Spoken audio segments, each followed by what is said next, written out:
first step in figuring out what we should do if aliens ever come to Earth is to find out if they exist. This will make sure that any possible visit won't be a big surprise.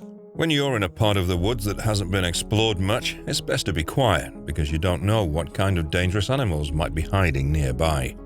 Unfortunately, humans have been sending radio waves into space for more than a century. If there are advanced societies within 100 light-years of us that use radio telescopes like ours to look at the sky, it is possible that they already know we're here. There is a chance that we will hear from them again. It's possible that our salvation lies in the fact that chemical rockets like the ones used in the Voyager and New Horizons missions would take 1 million years to travel 100 light-years. Because of this, it's likely that we'll have to wait a long time before we meet our neighbors in space. If we could get our hands on some alien technology, it would completely change how we see ourselves in the universe, what we want to learn from space exploration, and even our philosophical and spiritual beliefs. Should aliens find out that humans exist and come to Earth, the results could be disastrous for our species. Seth Shostak, a senior scientist at the Search for Extraterrestrial Intelligence, SETI, said in an interview with Space.com's website Life's Little Mysteries that aliens only come to Earth for 2 reasons in movies. The researcher said, they come here either to find something they don't have on their own planet or to use us in an unapproved breeding experiment. They come here to get something they can't get on their home planet. Shostak says that these hypothetical situations play on our deepest fears, such as the fear of not being able to have children or of not having enough resources to stay alive. Shostak says that it's not logical to think that aliens would want to do either of these things in the real world. He said that traveling through space was too expensive and would require a huge amount of money. Shostak says they could find everything we have here, no matter where they live. If aliens came to Earth looking for something that could only be found here and not on their home planet, they would probably find an easier way to get or make the thing without coming to Earth. And according to Shostak, if a culture from another planet was advanced enough to travel between stars, it's very likely that they would also have very complicated robots.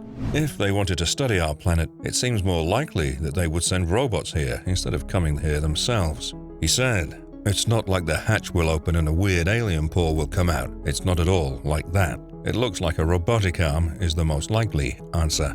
David Morrison, who's the director of space at NASA Ames Research Center, says that making contact with beings from other planets is a very small chance. From what he said, it sounded like the most likely way for people to talk to each other would be through radio waves sent from one civilization to another.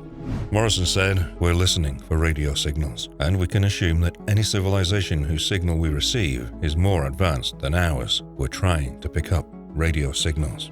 Since we've only had the technology to listen to and send out radio waves for the past century, Morrison says that an alien radio signal from a planet hundreds of thousands of light-years away would have to come from a more advanced civilization than ours. Morrison doesn't like the idea that an intelligent alien society could come to Earth and threaten people. Someone once said that if a culture can last for hundreds of thousands of years, it's almost certainly figured out how to deal with the problems we face. "I would certainly hope so," Morrison said. Jack McDevitt, who writes science fiction, says that even if aliens did exist, knew about humans, and were able to get to Earth, it's unlikely that they would send an army or the technology needed to attack. But let's say there is life on other planets.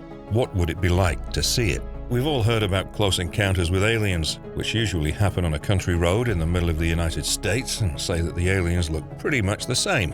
They have huge eyes, a grey complexion, and no sense of style at all. But is there any evidence that they would have changed into this shape?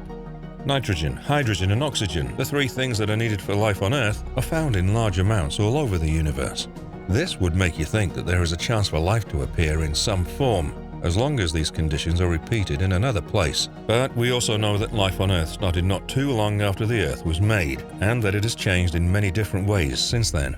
Once upon a time, the whole area was full of dinosaurs. But when they died out, they weren't replaced by dinosaurs of the same species. Instead, a whole new group of animals came into being, which shows that there is no one best way for life to take shape on Earth. On this planet, there are many different kinds of organisms that can live and even thrive, but they can also go extinct.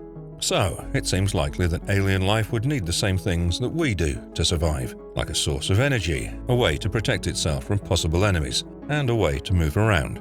Aside from these needs, however, aliens might look very different from us. Just think about all the strange animals that live in the ocean.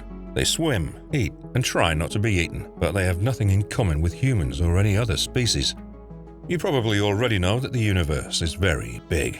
If it was moving at the same speed as NASA's Voyager 1, which is 17.3 kilometers per second, 10.5 miles per second, it would take 73,000 years to get to the nearest star to us.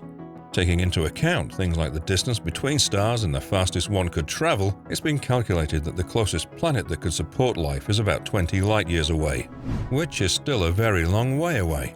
The distance light travels in 1 year on Earth is measured in light-years, which are equal to 9 trillion kilometers, or 6 trillion miles.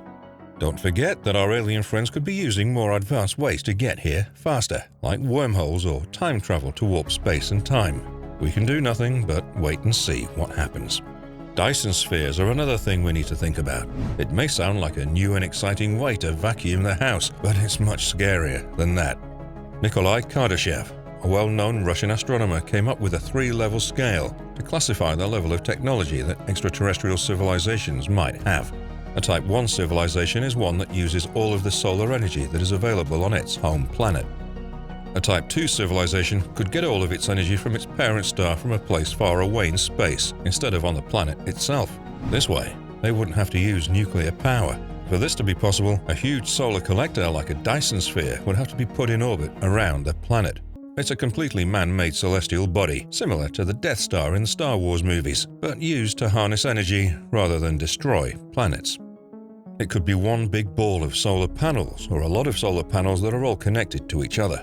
Or maybe there are no aliens at all.